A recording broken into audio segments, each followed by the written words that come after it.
entremos en el tema del fracking, porque esto ha sido una auténtica revolución. Fíjense, esto es producción de petróleo el año 2012, el 13 y el 14. Hemos puesto unos cuantos países solo, ¿no? La OPEP, la no OPEP y el país más principal de la OPEP, que es Arabia Saudí, y el más principal de la no OPEP, que son Estados Unidos y Rusia. Y claro, ¿qué sucede? Si ustedes se fijan, se producen, números redondos, 3 millones más de barril al día hoy que hace 2 años, pero ¿quién produce estos 3 millones? Estados Unidos. Estados Unidos produce 3 millones más de lo que producía. Está aumentando la producción de una forma fuerte. ¿Quién es esto? ¿Qué es esto? Esto es el fracking. Más o menos de fracking puede ser que hoy Estados Unidos esté produciendo 5 millones y medio de barriles cada día.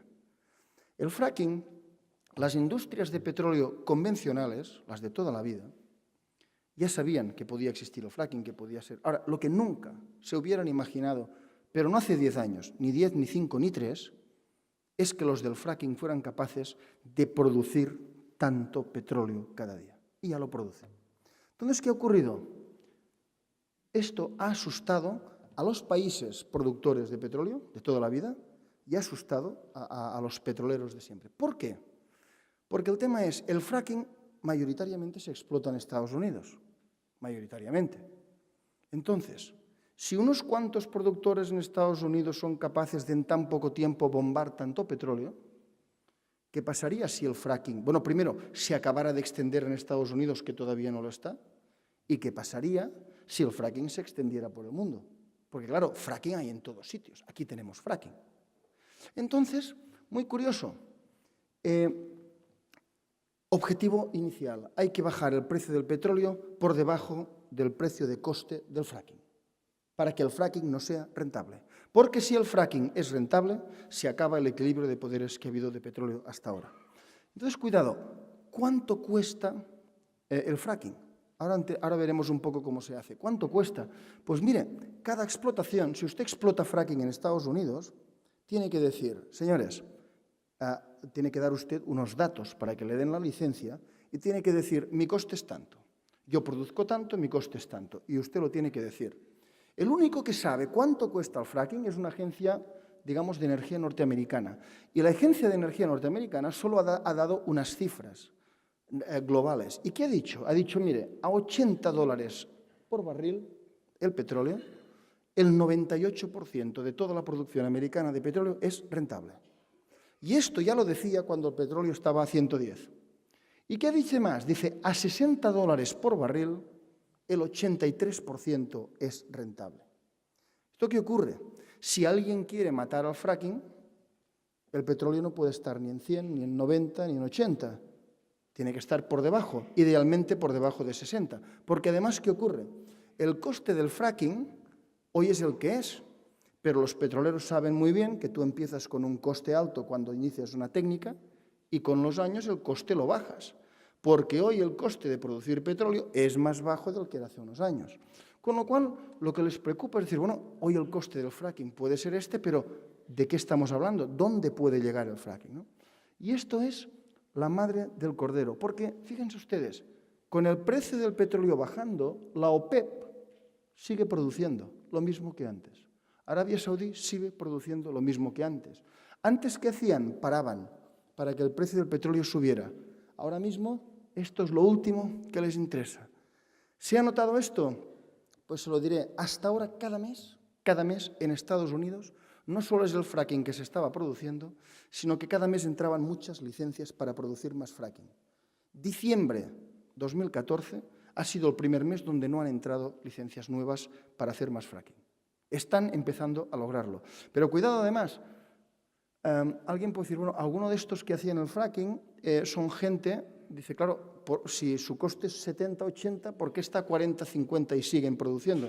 Tengan en cuenta, los del fracking son gente distinta a las petroleras, son gente que normalmente no tienen refino, con lo cual, ¿qué quiere decir? Que su producción la tienen que vender en el mercado.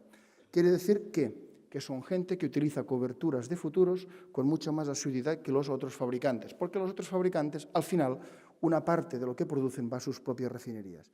¿Qué quiere decir con eso? Que hoy hay muchas personas que están con el fracking produciendo, pero que están vendiendo el petróleo todavía a 90, a 100 o a 80 fuera cual fuera el precio al cual lo protegieron. Evidentemente, esto tiene un tiempo. Les recomiendo un libro, The Frackers. ¿Vale? Este libro, supongo que dentro de unos años, es muy reciente, dentro de unos años se va a explicar en todas las escuelas de negocios. Bueno, esto es el fracking, esto no es del libro, esto es para que vean ustedes el fracking que es. El fracking sencillamente es, petróleo y gas es muy sencillo, pinchas, hay aquí una bolsa, sube y ya está. El fracking es más complicado, tienes que ir más abajo y encima no vas en línea recta, sino que haces una L.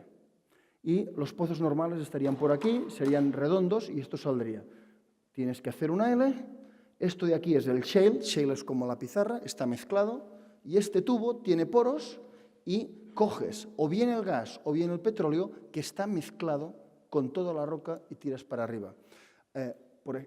Digamos, hacer el agujero, la grieta en el fracking, que necesitas agua, necesitas componentes químicos, etcétera, etcétera.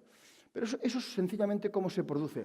Tecnológicamente es más complejo que el normal. Ahora bien, ¿por qué les recomiendo este libro? No para esto, porque esto creo que no sé ni si lo explica, pero por esto de aquí. ¿Quién ha descubierto el fracking? ¿Las grandes petroleras?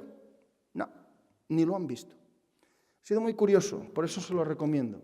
Había gente como este hombre, George Mitchell y otros, que eran personas que tenían sus reservas en Estados Unidos, que a lo mejor les quedaba para 10 años, y que las grandes de petróleo, si ustedes ven las curvas de producción de petróleo en Estados Unidos, iban bajando, bajando, bajando. Cada vez se producía menos, se iban agotando pozos.